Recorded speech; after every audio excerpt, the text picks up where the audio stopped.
Bienvenue. Alors j'espère que vous allez bien. Nous sommes au mois de mai. Il commence à faire beau. Les oiseaux chantent, le ciel est bleu et ça fait du bien. Donc forcément, c'est le moment où tout le monde va sortir un petit peu, faire du paintball, du laser ball, du laser game. En veux-tu, en voilà. On va profiter de mois de mai, juin, juillet, août, septembre à fond les gamelles. L'hiver est derrière nous et on en est super content. Alors aujourd'hui, revenons à nos moutons.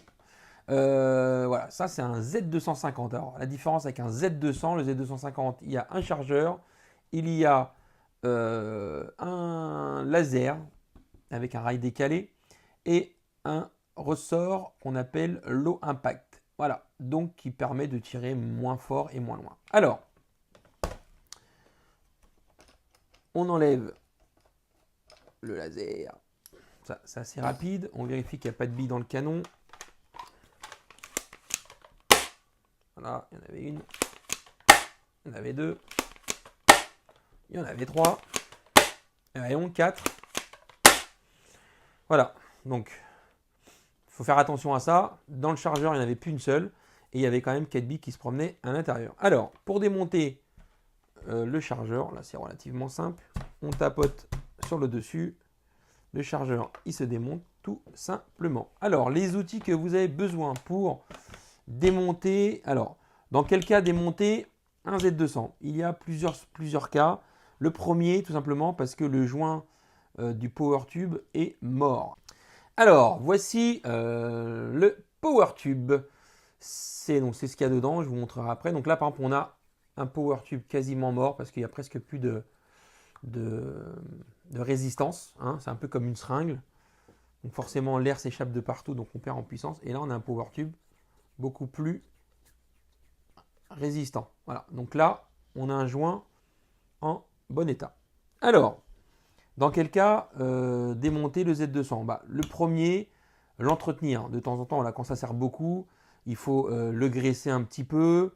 Il faut le nettoyer. Il faut des fois enlever, ça peut arriver, un petit caillou qui s'est bloqué quelque part et on n'arrive plus à tirer sur la pompe. Voilà, donc dans plusieurs cas, il faut démonter la partie du dessus. Donc pour démonter la partie du dessus, il nous faut un tournevis cruciforme, pas grand chose, un petit chiffon aussi parce qu'il peut y avoir un peu de graisse, et aussi un peu de graisse pour le regraisser et un joint neuf, quitte à le démonter, autant changer le joint du power tube. Voilà, donc en fonction de votre utilisation, vous pouvez le changer une fois par an, tous les 3 mois, ça dépend de comment il tourne ce blaster. Alors, on va commencer par démonter la crosse.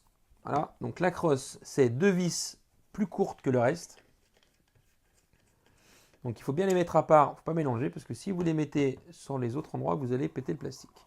Alors moi, je conseille fortement de ne jamais utiliser de visseuse, dévisseuse, car même au démontage, ça va dévisser trop vite et ça peut brûler le plastique au démontage, ou quand vous revissez, vous allez exploser le plastique. Donc ça, une chose importante qu'il faut bien respecter, c'est le tournevis. Donc ça prend un peu plus longtemps, mais bon, c'est pas grave, ça vous évite de le casser. Voilà, donc là j'ai mes 2 vis courtes. Et là, j'ai les vis longues. Alors, les vis longues, elles ne sont pas beaucoup plus longues. Elles font quoi, 4 mm de plus. Voilà. Donc là, on va démonter la crosse. Donc, ça, c'est simple. Une partie de la crosse. On peut enlever la deuxième. Ça, c'est pas obligé, mais bon, ça, c'est pour bien montrer la vidéo. On enlève la deuxième crosse. Voilà. Donc là, on a un blaster à pompe sans crosse. Et on continue. Donc après, il y a 3 types de vis. Il y a les toutes petites. Les toutes petites, c'est celles qu'il y a sur le pontet et sur l'organe de visée. Voilà, organe de visée, petite vis, sur la poignée, 2 petites pompes, sur la poignée, 2 petites vis et une grande vis. Voilà. Donc mélangez pas les vis quand vous démontez. Faites attention, alors les toutes petites, c'est compliqué de se tromper avec les toutes petites. Mais donc là, je prends un autre tournevis un peu plus petit parce qu'elle est un peu profonde, celle-là. Voilà. Donc, on a 2 toutes petites vis. Donc, les petites vis, quand elles sont petites, elles sont petites. Hein. C'est des vis qui font 9 mm. Hein. Voilà. Et maintenant, on enlève toutes les grandes vis sur le dessus. Donc, après, je vais changer le plan pour que vous voyez bien à l'intérieur du blaster. Là pour le moment c'est juste du démontage de vis. Et surtout je vais vous montrer un truc à faire attention. Parce qu'il y a un petit ressort évidemment. Ça serait trop facile s'ils avaient fait un petit truc pour lutter qui se barre. Mais il y a un tout petit ressort. Si vous le paumez, bah, de toute façon votre blaster il est mort. Parce que c'est un ressort assez important. Voilà, donc là on a 3 paquets de vis. Les grandes, les moyennes et les petites. Voilà. Donc on pose sur la table son blaster. On commence à démonter gentiment, à essayer de le débloquer. Donc, des fois c'est un petit peu dur, des fois non. Donc voilà, donc le petit ressort qui peut à tout moment s'échapper, il est juste là. Donc moi je conseille de poser sa main comme ça devant, quand on est habitué. Après quand on n'est pas habitué, quand on ne sait pas exactement où est-ce qu'il est, je conseille de mettre un petit chiffon. Vous mettez un petit chiffon devant. Voilà, donc maintenant je vais changer le plan de la caméra pour que vous puissiez bien voir sur le dessus les petits morceaux, etc. Et voilà, donc maintenant on me voit de dessus, donc on ne voit plus mon visage mais que mes mains. Alors, voilà, il est démonté. Le petit ressort que je vais vous parler tout à l'heure, il est là. Donc ce ressort-là, il faut faire attention à l'éjection. Donc si on met sa main pour pas qu'il parte, ou alors on met un chiffon devant. Moi, je n'ai pas mis pour que vous puissiez bien voir. Un petit chiffon devant et comme ça, vous pouvez éviter qu'il se barre. Voilà. Donc, qu'est-ce qu'on fait? On enlève toutes les petites parties. Donc, ça, la petite détente, le petit bitonio avec le ressort qui va bloquer le power tube dans son retour. Donc là, on a, alors c'est un que j'ai déjà démonté il n'y a pas longtemps. J'avais mis une graisse qui ne me plaisait pas du tout d'ailleurs, qui était trop épaisse. Donc là, on nettoie un petit peu, on enlève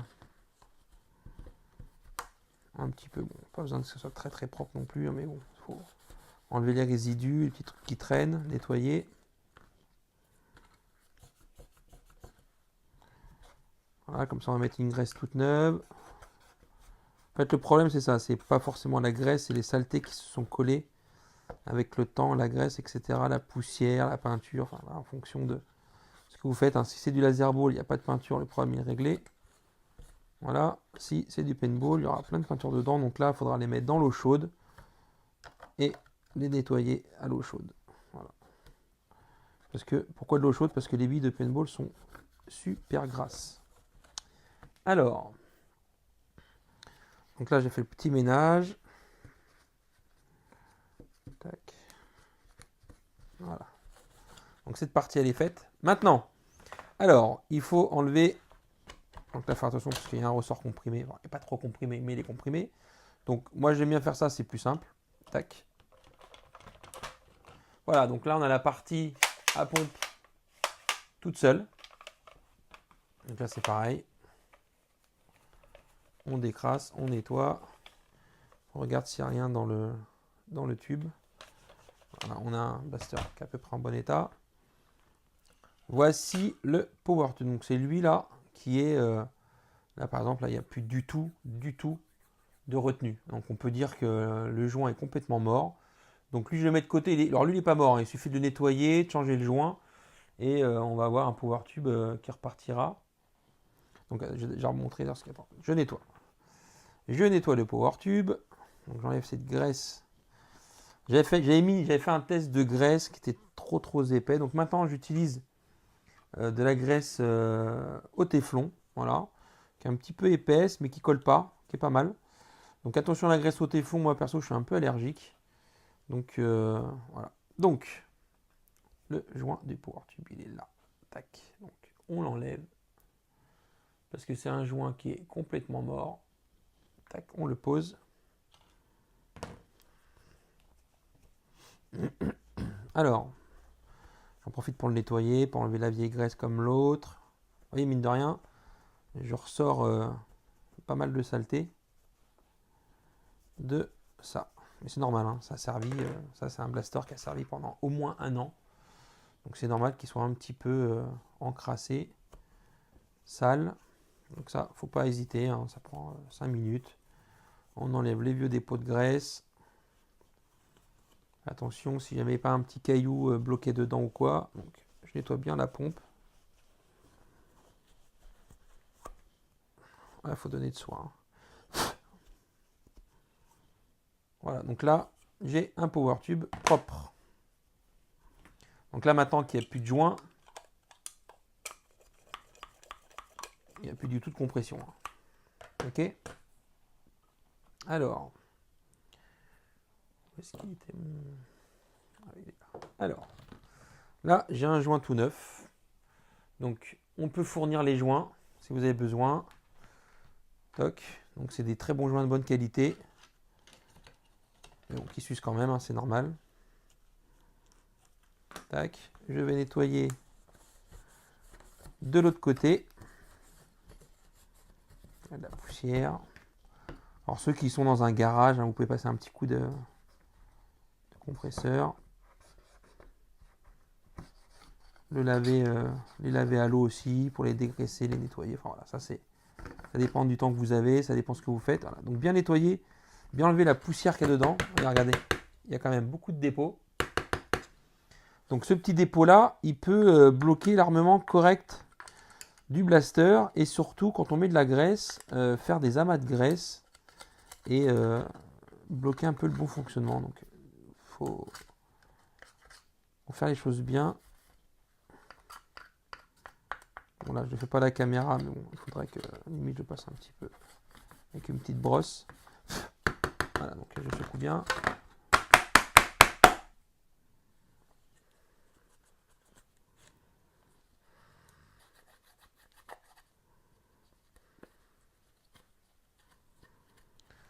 Voilà.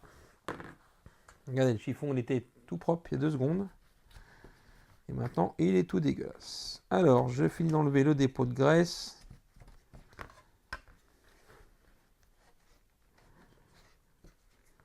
Que je vais remplacer après par de la toute neuve, toute propre.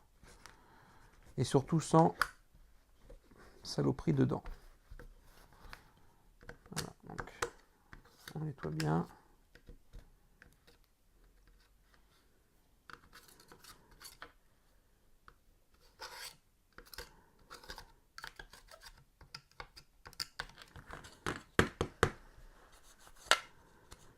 Voilà, bon, c'est pas nettoyer à fond les ballons, mais bon, moi je sais qu'ils s'encrassent vite aussi, donc voilà. Donc là, on a un truc à peu près propre. Ça, c'est le truc de maniaque, ça, de toujours voir un petit truc sale. Voilà. Donc là, on a... Je nettoie un petit peu ma place. Tac. Fous tout par terre. Tac, tac. Voilà. Donc là, on a nettoyé l'intérieur du blaster. On est propre. Maintenant, on va passer au power tube. Donc le power tube, il est là. Le petit joint tout neuf, il est là. Donc moi, j'utilise de la graisse de chez Ron. Donc, on trouve un peu partout. Hein. Donc, comme je vous dis, c'est du téflon. Moi, perso, je suis un peu allergique. Donc, normalement, il faut mettre des gants. C'est un peu mieux. Voilà. Donc, moi, je bourre le petit creux de graisse. Comme ça, le joint, il est bien, bien graissé. Et ça fera une meilleure étanchéité et il s'usera moins vite. Voilà. S'il y a de la graisse autour du joint, il sera moins usé. Et ça partira mieux. Voilà. Donc ça, ce qui est hyper important, voilà, donc le power tube il est là, ok, donc ça c'est la partie du bas. Il faut faire attention parce que il y a un tout petit dessin dans la forme là, donc c'est pas forcément évident à voir. Ici là, il y a une petite partie plate. Donc la petite partie plate, elle doit être en dessous vers le bas du blaster. Donc ça, on est en bas et ça c'est la partie plate. Donc pas compliqué. Ici, c'est arrondi. Et ici, il y a un tout petit rebord plat qui n'est pas évident à voir, qui doivent être tous les deux en dessous. Donc, avec cette partie-là et là, la partie plate, la partie plate. Voilà. Donc, ça, c'est important parce que c'est ce qui va permettre de bien bloquer au retour quand on aura armé ça. Donc, si le partie plat n'est pas bien mise là, elle va être en haut et ça ne va pas bien se bloquer. Voilà. Donc là, on a une pompe voilà, hyper étanche, en plus avec la graisse. Donc là, on est au top. Maintenant, qu'est-ce qu'il reste à faire? Il reste à le remonter. Donc avant de le remonter, on graisse avec de la graisse propre. Donc, faut en mettre, mais pas trop non plus. Faut graisser, parce qu'après, ça fait des pâtés de graisse. Et puis, c'est pas bien non plus. Voilà, donc moi, je graisse cette partie-là. Et aussi un peu cette partie-là, parce que cette partie-là, c'est la pompe qui va glisser dessus. Voilà. Donc, quand on graisse, j'en mets aussi un petit peu là. Quand on graisse ici, ça fait un mouvement de pompe un petit peu plus... voilà, c'est plus glissant. Voilà, c'est mieux. Ça s'use moins, ça va plus vite quand on slide. Voilà, donc j'ai fait un côté. Je fais l'autre côté. Alors ça, c'est une graisse un petit peu épaisse. J'en ai essayé une autre, un peu plus liquide, qui est pas mal aussi. Mais ça dépend après du temps. On va dire, si c'est l'été, vaut mieux mettre une graisse épaisse comme ça. Et puis quand vous commencez votre saison d'hiver, vous pouvez mettre une graisse un peu plus liquide. Voilà. Donc ça dépend quand est-ce que vous faites votre révision. Ça dépend de si vous travaillez l'hiver ou pas. Voilà, donc là j'ai ça sous le nez, je me sers de ça. Voilà, donc maintenant on va prendre donc, la pompe et le canon. On regarde, c'est à peu près propre dedans. On va reglisser, donc ça c'est juste le glisser, clac, pour qu'il se bloque sur la partie, on va mettre le power tube. Voilà. Maintenant, le power tube, je vais aussi graisser un petit peu les deux flancs là, qui vont eux être à rude épreuve. Et puis j'en mets aussi un petit peu sur la pointe. Voilà, ça c'est ce qui va. Alors ça part assez vite. Mais bon. C'est toujours ça de gagner. Voilà, donc là, il faut recliquer sur la barre de la pompe, le power tube. Donc là, ça fonctionne bien. Ok, tout simplement. Voilà. Voilà, là il est bien cliqué dedans. Après, on va positionner les éléments. Donc ça, c'est le petit loquet qui bloque le retour de la pompe. Ici, donc alors ça c'est, faut faire très attention. Ça c'est quand on n'est pas habitué. Donc ça va dans ce sens-là. Donc il faut d'abord mettre cette petite barre en fer, la glisser là, et le ressort il va comme ça. Donc je sais pas si on voit bien la caméra. C'est pas évident. Bon, ça à la rigueur, hein, on s'embête une fois dans un sens, une fois dans l'autre et on trouve le bon sens. C'est pas la fin du monde. Ah, attendez, j'ai oublié un truc. J'ai oublié de mettre le ressort. Attends, hop, je renlève ça. Et évidemment, il faut mettre le ressort. Donc, on pompe. Donc ça, c'est un petit coup à prendre. C'est pas très compliqué. Maintenant, on met ce petit loquet. Clac. Et on met la détente. Voilà. Donc, on a la détente. Là, tout fonctionne bien. On est bien. Ne pas oublier de mettre la poignée, donc la partie basse de la poignée, clac, comme ça, on sera prêt à tout assembler. Bon, j'en profite toujours, moi j'enlève les petits trucs de crasse à gauche à droite. Voilà. Donc là, on a tout bien graissé, on a changé le joint. Qu'est-ce qu'il reste à faire? Il reste à remonter le blaster. Alors, le petit ressort. Alors ça, c'est le truc un petit peu chiant, ce petit ressort là. Sur les premiers modèles avant, il y avait un petit truc qui le bloquait et là ils l'ont enlevé. Je sais pas pourquoi. Voilà. En plus, mon ressort il est un petit peu tordu là. Voilà. Donc, ça c'est chiant. Ce petit ressort, il est chiant. Surtout que là, il est un petit peu tordu, donc il va pas se mettre facilement. Et puis après, il faut courir après ce ressort, donc c'est pas facile. Voilà, donc là le ressort il est bloqué. Maintenant, je mets toujours ma main comme ça devant parce que il peut se barrer au moment qu'on glisse le capot. Voilà, donc j'ai glissé le capot. Tac. Et tout est bien maintenant. Alors ce que je fais tout le temps, moi, c'est une fois que c'est fermé comme ça, j'appuie bien ici et je fais un test à vide. Voilà. Donc là on voit que ça tire bien. Pas de problème. On repositionne la crosse. Et je commence toujours par les toutes petites vis. Voilà. Une qui va sur l'organe de visée. L'autre qui va sous la détente.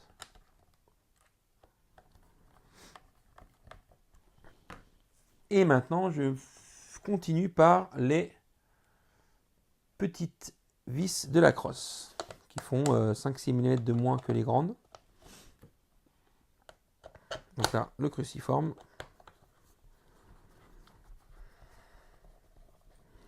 Pour pouvoir travailler avec ce blaster, le démonter facilement, parce qu'après il y a la partie ici qu'on peut démonter aussi pour l'entretien. Là c'est beaucoup plus long, mais c'est plus rare, on a moins besoin de le faire. Et maintenant je remets toutes les vis. Donc évidemment, ne pas utiliser de visseuse. Prenez votre temps. Voilà, c'est un coup à prendre.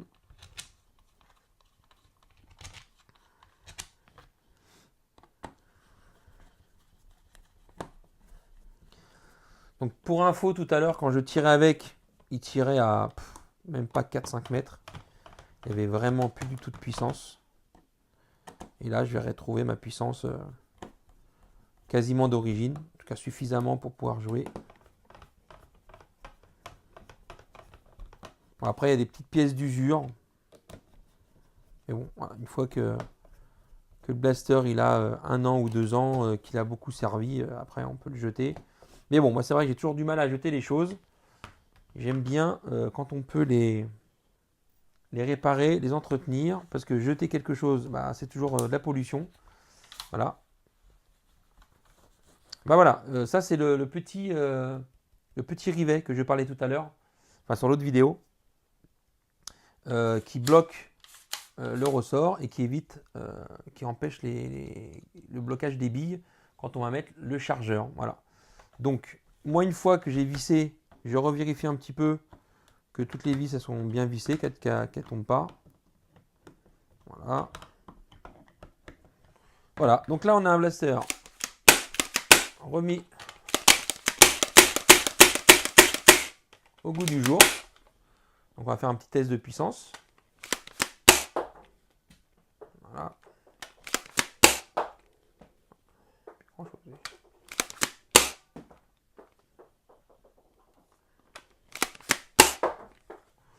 Voilà, donc on a récupéré notre puissance, tout va bien. Maintenant, on va remettre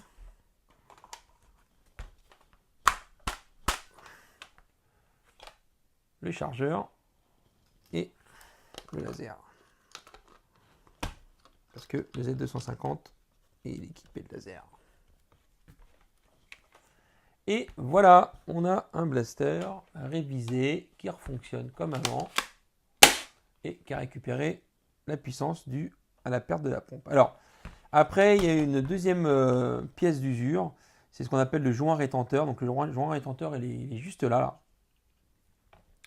C'est un tout petit joint qui est noir, qui s'use un peu, et une fois que l'huile est complètement usée, on peut dire que c'est mort. Alors qu'une fois que quand vous avez changé le joint de la pompe, que le blaster est bien graissé, qu'il est propre et qu'il n'y a pas de puissance, c'est le joint rétenteur qui est mort. Et là, il n'y a pas de pièce de rechange pour le joint rétenteur, c'est un joint un peu spécifique. Donc là, une fois que ça c'est mort, on peut le foutre à la poubelle. Donc moi, je conseille tout le temps de garder le réservoir, il est en bon état, le laser s'il fonctionne, de garder une ou deux poignées, parce que ça arrive de casser, quelques pièces détachées à l'intérieur, parce qu'il y a aussi des pièces dedans qui peuvent s'abîmer ou se casser, ça arrive en peu. Ce qui peut arriver aussi, c'est que ça casse. Ça m'est déjà arrivé qu'une vis se bloque dedans, quelqu'un force et ça casse. Donc ça, on peut l'avoir en stock. Voilà. Quand on a un blaster HS, on a toujours quelques pièces comme ça qu'on peut récupérer pour réutiliser ultérieurement. Et voilà, donc j'espère que cette vidéo vous a permis de mieux comprendre le fonctionnement du Z200. Voilà, donc à bientôt pour la présentation d'autres produits. N'hésitez pas, à bientôt. Au revoir.